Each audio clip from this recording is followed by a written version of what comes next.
well, thank you. Looking forward to the weekend. Certainly. Yep. Weekend should be on Friday. Yes, big things are happening as we move into the next phase. Somebody was telling me we are very close to the middle of the year. Yeah. And so we need to start looking at the second half of 2020 with a different mindset, which is why we're doing that today. So what's the paper saying? A lot, Bernard, front page of the Daily Graphic, saying something we've been harping on about for 6 years now.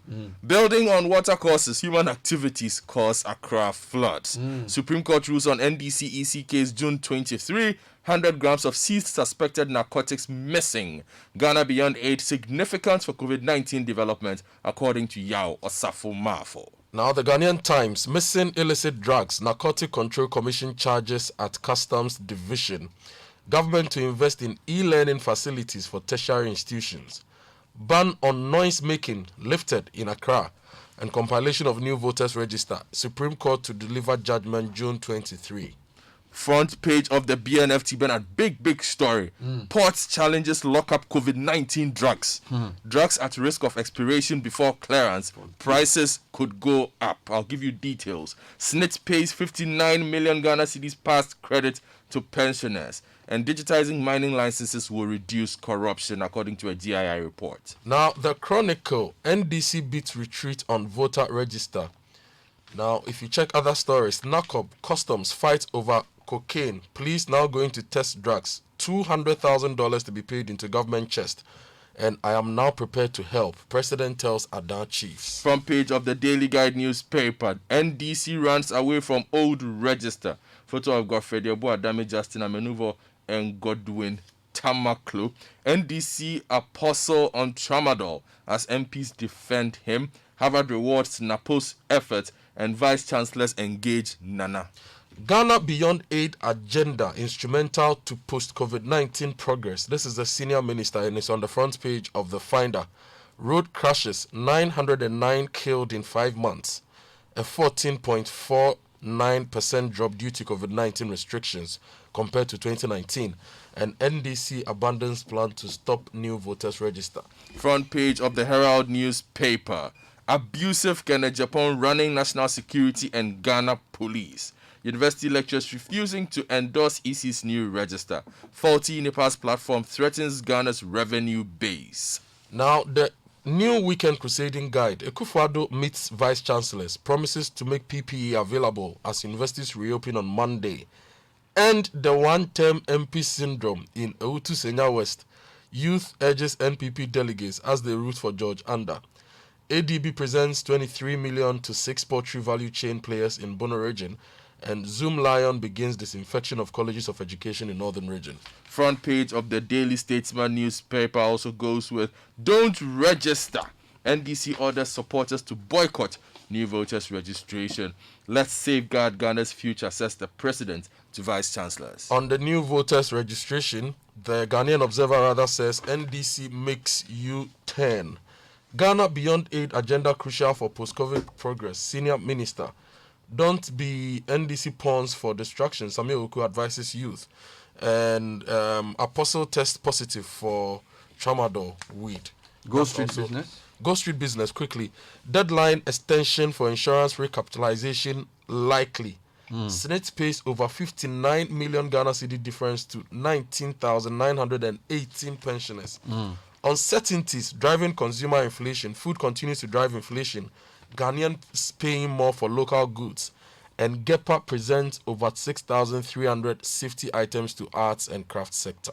CitiNewsroom.com. Ghana Beyond Aid will fail without NDC involvement. This is Kwame Pienim. Also, 100 grams of suspected cocaine goes missing in GRA custody, allegedly.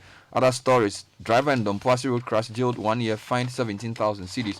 And Ernesto Yeboah to spend night at police station, according to his lawyer. Other stories on this website. Ghana among top 10 countries driving COVID-19 spread in Africa, according to WHO. Also, Nsiansari justifies easing of restrictions despite spike in COVID-19 cases. And Akufo-Addo mourns Burundi President Nkurunziza. CitiBusinessNews.com. Commenda sugarcane pharmacy government support ahead of factory reopening. Also, Apia Kusi Adomako writes why NCA should tread cautiously in regulating MTN's dominance. Other stories, dealers in livestock lament impact on COVID-19 on their businesses. And then if you go to myjournalline.com, Test all students and teaching and non-teaching staff before reopening schools. NDC to government. Also, NDC amends voter register argument as court sets 23rd June for judgment. And stop talking. You are causing tension. Supreme Court tells lawyers in voter register case. If you go to Star FM website's lead story, health worker dies from COVID-19 as 49 others test positive. This is the Eastern region. Also, bodies might soon litter our streets, or COVID-19 bodies might still litter our streets, according to Minority. And George Floyd, Ernesto Yeboah granted 100,000 CD bail. If you go to GNA, modern teaching and learning approaches will counter COVID-19 effects on education. This is the president. Also, Parliament approves $3.1 million VAT exemption. And we're also told we need a paradigm shift to achieve Ghana Beyond Aid, according to panelists at a program organized by the senior minister yesterday. Okay, so gentlemen, let's get into the details of the stories. Do you want us to start from the court, or I should tell you about No, this? I think the court is the big story for the lockup at the port. All the court stories. Okay, are then let me coming take together. you to page 13 of the Daily Graphic. Supreme Court rules on NDC EC case June 23. Story by Emmanuel Nebo Hodgson. The Supreme Court has fixed Tuesday, June 23 this year to deliver its judgment on whether or not the Electoral Commission's decision to exclude the existing voter ID card as one of the source documents for registration during the upcoming voters registration exercise is constitutional. Meanwhile, the opposition National Democratic Congress, which is the plaintiff in this suit, is no longer pursuing one leg of its case, the one challenging the constitutionality of the decision by the EC to compile a new voters register for the 2020 general election. Lawyers for the biggest opposition party yesterday abandoned their relief and rather decided to focus solely on challenging the decision of the EC to exclude an existing voter identification card as one of the identification documents to prove one's Ghanaian citizenship. That was after the Supreme Court had pointed out to the lawyers of the NDC that the two claims could not stand side by side. Then another story is urging the lawyers in the case to stop talking because it's raising tension. And then there are a couple more on that particular story. This is on My Joy Online. NDC didn't think EC Supreme Court case through, according to Matthew Nyindam. And then there are a couple more around that particular story. Okay, so let's go to the other issue. That's the 100 grams of suspected cocaine allegedly goes missing in GRA custody. That's in the center spread of the Ghanaian Times. It says, Anita Nyako Yurinchi writes that the Narcotic Control Commission has asked the Customs Division of the Ghana Revenue Authority to produce all exhibits intercepted at the Kpoglo border in the Volta region last Friday during a joint operation by security operatives. According to the commission, the law mandated that impounded vehicles and their content must be retrieved and transferred to the NCC within 36 hours. The acting director general of the NCC, Mr. Francis Tokono, who disclosed this to the Ghanaian Times in Accra, said the substance suspected to be illicit drugs was being transited into the country by a drug syndicate when it was impounded. Now, if you read other newspapers and the angles they give, Let me read, for example, our website. According to Narcotics Control Division, NACOC, according to Narcotics Control Commission, NACOC, the incident occurred on Sunday, June 7, 2020, at Aflao in the Volta region. General DG of NACOC, Francis Tokonu, said his officers, after impounding a vehicle that had concealed the substance under its fuel tank on Friday, took inventory of all the packages, which included $200,000, and wanted to send it to Accra for investigation, but customs officers refused. When they dropped the fuel tank, there was this false compartment under the vehicle containing various parcels and an amount of $200,000. After the inventory, as expected, NACOC wanted to bring the vehicle to Accra for investigations to start, but the customs officers refused, saying that they need to hear from their superiors from Accra. He added that the team had a meeting and another inventory was taken on Sunday, and this time one whitish substance weighing 100 grams was missing from what they saw on Friday. So my officers insisted that if the narration of the inventory does not change, they were not going to sign. In a later interview on Eyewitness News, Francis Tokonu said although NACOC maintains a friendly relationship with Customs Division of the GRA, NACOC has not been enthused about some incidents that have happened in the recent past. Charlie Bernard, if you read the Daily Graphics account of this on page 20, it reads like and a the movie. Chronicles account. Reads Just like give a us some of the movie. details. So it's basically how 100 grams of cocaine Yeah, goes so missing. basically, if you go to page 20 of the Daily Graphic, let me just give you, it says that having given Sylvester a hot chase for about 45 minutes, okay, let me just take it from here.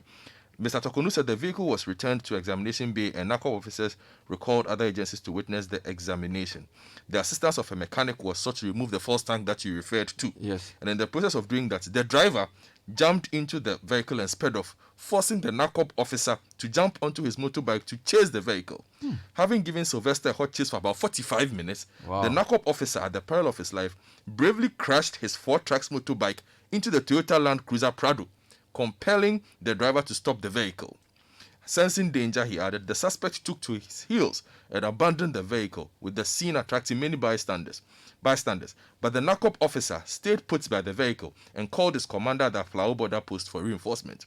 Before the team could arrive, 3 officers of customs at the Kpoglu border had gone to the scene, and the vehicle was transported to that post and later taken to Aflao for further examination. Now, the bits about the other side of the drama, the missing 100 grams, is captured by the Chronicle. And the Chronicle says all stakeholders, Ghana Immigration Service, Ghana Police Service, Bureau of National Investigation, Defense Intelligence, among others, were present, and an inventory taken before the exhibits were placed in the armory. Now, on Sunday, when the substance was about to be conveyed to Accra by customs officials, they heard a rumor that some quantity of the suspected narcotics had disappeared.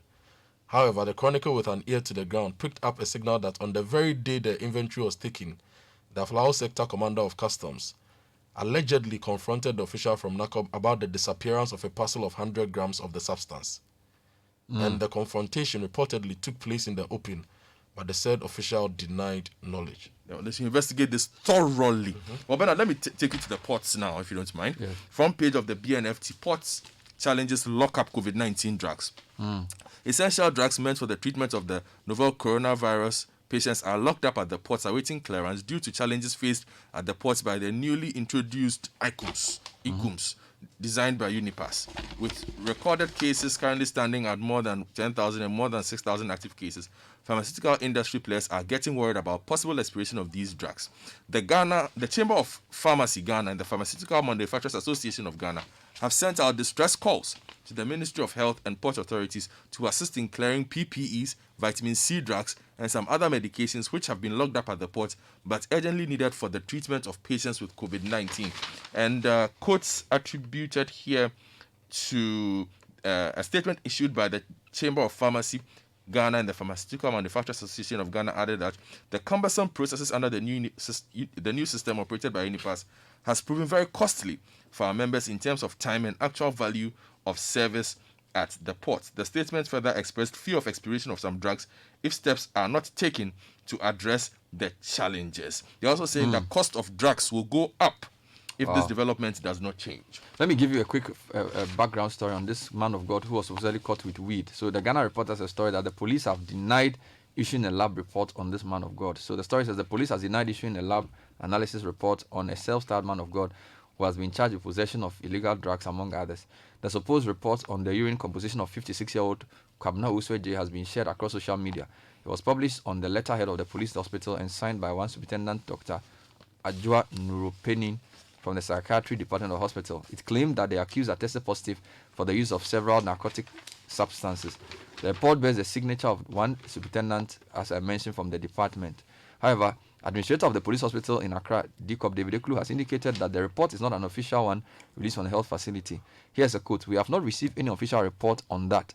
So the police hospital has not issued any official report, and we don't issue official reports to the media, he told the Ghana Report on Thursday. But he did not confirm or deny whether such tests had been conducted at the hospital of on the accused. And then we know the background of this story. Kojo? Let me take you to education. Government sets up team to ensure safe reopening of schools. Yep. And the finder reports that the government has set up a special team to coordinate the distribution of logistics to ensure the reopening of schools happens safely and securely. The team, which is under the watch of the Office of the Senior Minister, is made up of the Director General of the Ghana Health Service, DG of Ghana Education Service, DG of the Military Logistics, DG of Police Welfare, Ministry of Information, and the Ministry of Local Government. Addressing the press in Accra yesterday, at the launch of a disinfection exercise of the universities, the Minister for Education, Dr. Matthew Poku Prempe, said the government has promised 3 face masks for every student, teaching and non-teaching staff.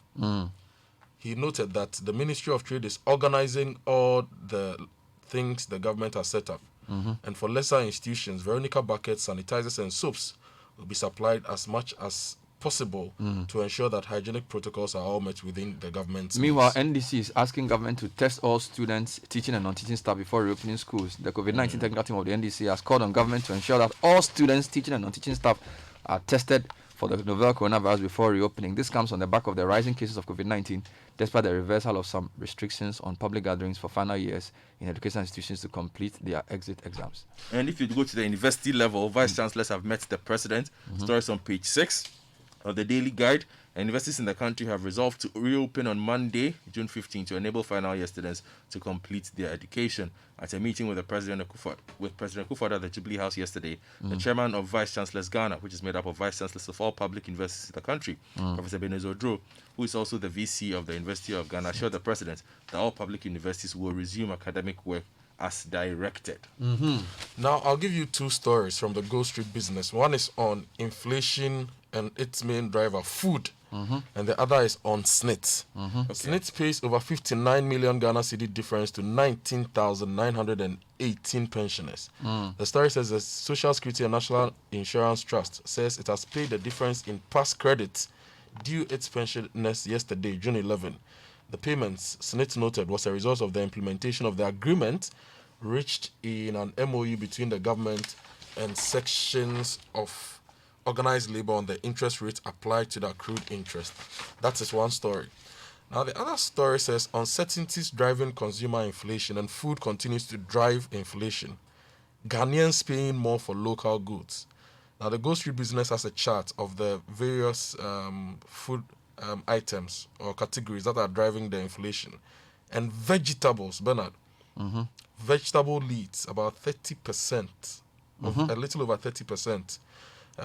Fruits and nuts, cocoa drinks, fish and other seafood, ready-made food, soft drinks.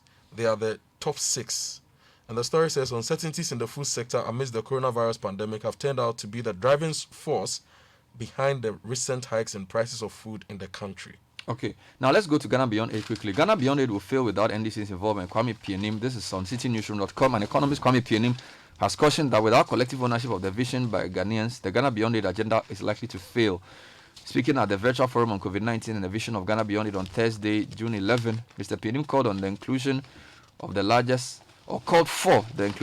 opposition party, the NDC, in discussions around the president's Ghana Beyond Aid agenda to ensure that its objectives are realized. On the Ghana Beyond Aid, the AGI president says we have the capacity to turn the economy around. And it's on the back page of the Times. It says the Association of Ghana Industry says Ghanaian industrialists and entrepreneurs have the capacity, knowledge and expertise to produce, to feed the country and turn the economy around. Okay. To this end, the AGI has called on the government to develop deliberate policies to spur the growth of the industrial sector. The president was speaking at the COVID-19 and the Ghana Beyond Aid. I had wanted you to give me the Finder front page on crashes because there's a follow-up story here where the driver at the Dompoasi Road crash has been jailed 1 year and fined 17,000 cedis. So let me give you that and give you that. A driver in one of the buses involved in the deadly crash at Dompoasi in Elmina, Mark Mreku, who was facing charges of manslaughter, has been jailed 1 year. He was sentenced on June 8, 2020 by the Circuit Court in Cape Coast. He was jailed on 34 counts of each of dangerous driving and banned from operating a commercial vehicle for life. Mark Mreku has also been fined 17,280 cedis or will in default serve jail term in 18 counts. Serve jail time on 18 counts each of negligently causing harm. He's age 45, was trying to overtake another vehicle wrongly, thereby colliding with an oncoming bus, killing 34 persons at Dompoasi on the Elmina Accra Highway in the Central Region on January 14 this year. And Christabel Oboshi Annan writes for the Finder that provisional data on fatalities from road traffic in the first 5 months of the year shows a reduction of 14.49% compared to the same period last year. This is attributable to the COVID-19 restrictions, including the 3-week lockdown of Greater Accra, Greater Kumasi, and Kaswa in the Central Region between March and April. Now, she goes on to write that 909 people have been killed in the first 5 months this year. Okay. And in January 2020, the number of commuters who died through road traffic crashes witnessed a 10.5% jump to 222 compared to 201 killed in January 2019. Okay. But then as the lockdown came in, the numbers began to reduce for the year. Well, if you go to the front page of the Daily Graphic, Bernard, building on water courses, human activities cause Accra floods, and the Daily Graphic has been touring parts of Accra to report on the situation post the rains we have had this week. It says that yesterday, during a tour of some areas that have been affected by 2 days of rain in Accra, particularly the Tetegu, Oblogo, and Weja Dam catchment area, the Daily Graphic observed that a number of the water courses that had the water level still up had been further blocked by trips of sand left there by developers who seem to be preparing for some kind of construction work. Some residents and businesses owners in some of the worst affected areas, such as Adabraka, Weja, Titigu, and the surrounding areas, are counting their losses. Now, for the people within the Weja Dam catchment area, was double jeopardy, as they also had to deal with the impact of the spillage of the dam undertaken by the Ghana Water Company Limited just a few days before the rains. All right, thank you, gentlemen. That's all we have time for the newspaper review.